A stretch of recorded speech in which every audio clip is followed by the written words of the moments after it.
Hello guys, welcome once again. स्वागत है आपका एक और नई वीडियो में। होपफुली आप सब बढ़िया होंगे। तो अब ऑस्ट्रेलिया लॉटरी वीजा का जो पोर्टल है वो ओपन हो चुका है। एप्लीकेशंस आप सबमिट कर सकते हैं, बट बहुत लोग अभी भी इस चीज को लेकर कंफ्यूज हैं कि क्या वो इस वीजा कैटेगरी के लिए एलिजिबल हैं कि नहीं है।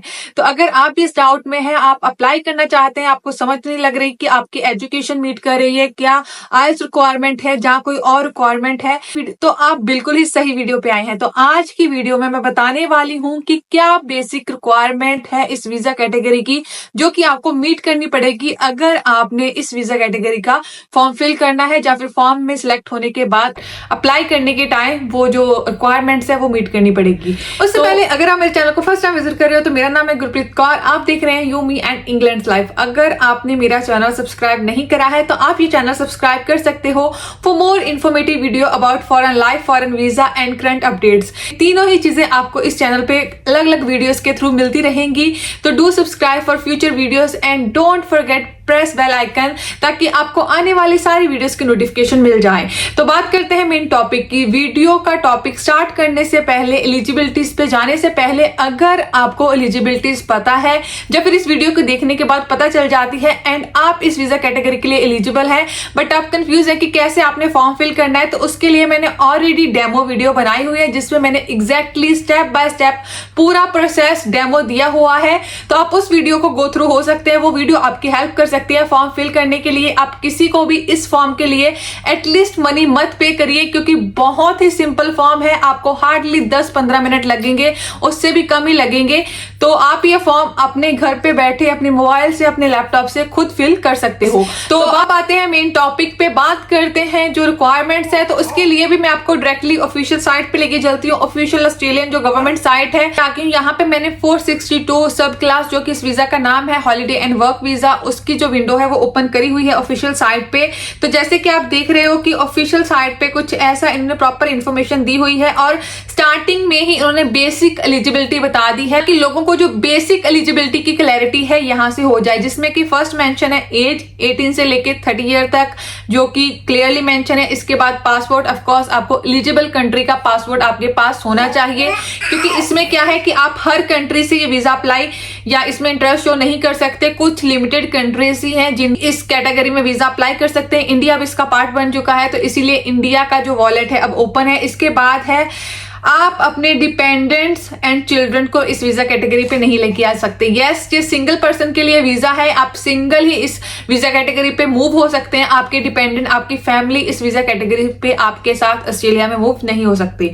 इसके बाद वॉलेट में एलिजिबिलिटी क्या है एंटर होने की। फर्स्ट एलिजिबिलिटी है एमई अकाउंट बनाना, जो कि मैंने पहले पीछे वाली वीडियो में बना दिया है, आप उसको गो थ्रू हो सकते हो। इसके बाद एज अगेन मेंशन करी है 18 से लेके 30 ईयर के बीच में। वैलिड पासपोर्ट, इंडियन पासपोर्ट आपके पास होना चाहिए।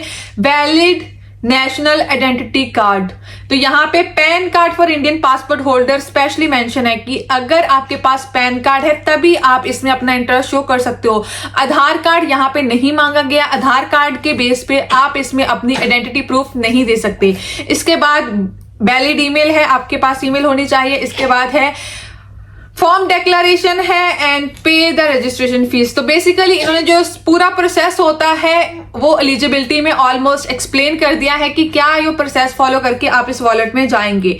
तो बात करते हैं अदर एलिजिबिलिटी की, जिसकी सबको वेट है कि क्या वो एलिजिबल है। अब मैंने ओपन करी है एलिजिबिलिटी, तो यहाँ पे फर्स्ट पासपोर्ट होल्डर की एलिजिबिलिटी ऑफ कोर्स मेंशन है। इसके बाद एज है, यहाँ पे एक चीज उन्होंने मेंशन करी है कि अगर आप एप्लीकेशन पूरी होने तक 31 के हो जाते हो तब आप ये वीजा नहीं अप्लाई कर सकते, पर अगर आप 30+ हो गए हो पर 31 नहीं हुए हैं, आपकी एप्लीकेशन सबमिट हो जाती है। एप्लीकेशन यहाँ पे इंटरेस्ट की बात नहीं करी जा रही, एप्लीकेशन यहाँ पे इंटरेस्ट में सिलेक्ट होने के बाद वीजा प्रोसेसिंग की बात करी जा रही है।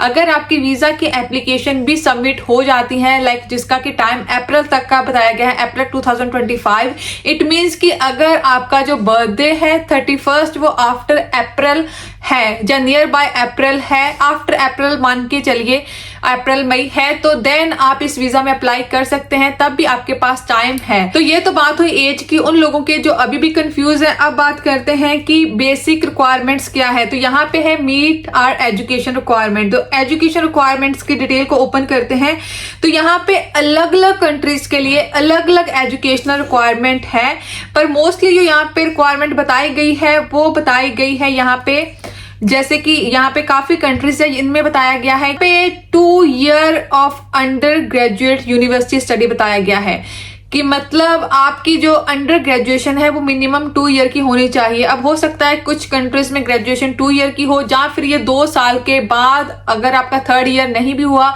तब भी आप इस वीजा कैटेगरी को अप्लाई कर सकते हैं। पर यहाँ पे इंडिया के लिए क्या बताया हुआ है, you must have successful completed at least 2 year of post secondary education. तो सेम ये चीज है, इन्होंने अलग लैंग्वेज में मेंशन कर दी है। तो सेकेंडरी होता है आपकी +2 के बाद 2 साल की पोस्ट सेकेंडरी जो एजुकेशन है वो आपने सक्सेसफुली कंप्लीट करी हुई होनी चाहिए। इट मीन्स कि अगर आपने ग्रेजुएशन के 2 साल करे हैं तब आप हो सकते हो। अगर आपने डिप्लोमा एंड एडवांस डिप्लोमा करा है आफ्टर सेकेंडरी एजुकेशन, देन आप इसके लिए एलिजिबल हो सकते हैं। ये तो बात हुई एजुकेशन की। अब बात करते हैं इंग्लिश की। तो इंग्लिश में यहाँ पे मेंशन है एटलीस्ट आपको फंक्शनल इंग्लिश आनी चाहिए। अब फंक्शनल इंग्लिश का मतलब क्या होता है कि बेसिक इंग्लिश की नॉलेज आपको होनी चाहिए।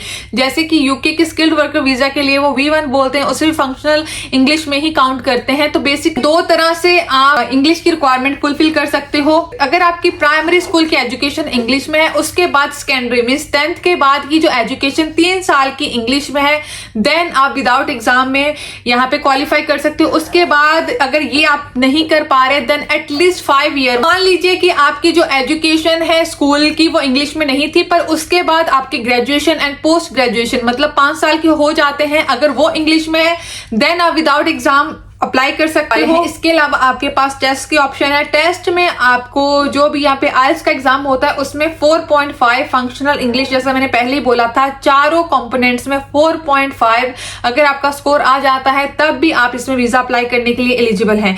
ये मैं बता दूं, अगर आप ये वॉलेट में सिलेक्ट होते हैं, ये उसके बाद का प्रोसेस है। अगर तो ये जो रिक्वायरमेंट है ना, ये वीजा अप्लाई करने के लिए, वॉलेट अप्लाई करने के लिए नहीं है। अगर आप वॉलेट में सिलेक्ट हो जाते हैं उसके बाद आपके पास टाइम है, तो आप अगर ये टेस्ट क्लियर कर लेते हो तब भी आप ये वीजा अप्लाई कर सकते हो।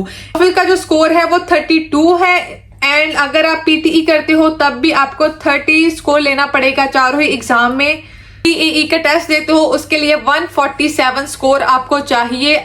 तो गाइस ये थी बेसिक रिक्वायरमेंट अबाउट इंग्लिश। तो बहुत ही कम स्कोर रखा है। अगर आप सिलेक्ट हो जाते हो पोर्टल में एंड उसके बाद अगर आप एग्जाम देते हो एंड आपको एग्जाम में ये बेसिक स्कोर आ जाता है, तब आप यहाँ ऑस्ट्रेलिया का वीजा अप्लाई कर सकते हो। अगर आपके पास ऑलरेडी ये स्कोर अवेलेबल है, ये एजुकेशन अवेलेबल है, तब भी आप इस वॉलेट में एंटर हो सकते हो एंड ये जो वॉलेट है उसमें अपनी एंट्री सबमिट कर सकते हो। इसके लिए कुछ फंड्स भी चाहिए, ये सारा प्रोसेस उसके बाद का है। अगर आप सिलेक्ट हो जाते हो, स्टिल मैं गो थ्रू हो जाती हूँ, तो फंड की रिक्वायरमेंट के लिए आपको 5000 ऑस्ट्रेलियन डॉलर जो अमाउंट है वो शो करना पड़ेगा। अराउंड 3 लाख का जो अमाउंट है वो आपको आपके अकाउंट में शो करना पड़ेगा। इसमें कोई भी ड्यूरेशन मेंशन नहीं है कि कितना टाइम का ओल्ड होना चाहिए।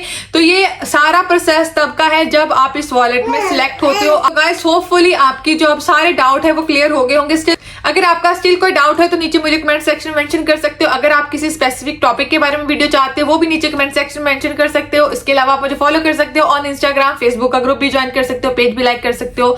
सारी चीजों का जो लिंक है नीचे लिंक ट्री का एक लिंक दिया हुआ है, जिसके सिंगल क्लिक पे आपको मेरे सारे सोशल मीडिया प्लेटफॉर्म्स मिल जाएंगे। मिलते हैं नेक्स्ट वीडियो में। Till then keep subscribing, keep supporting, bye bye.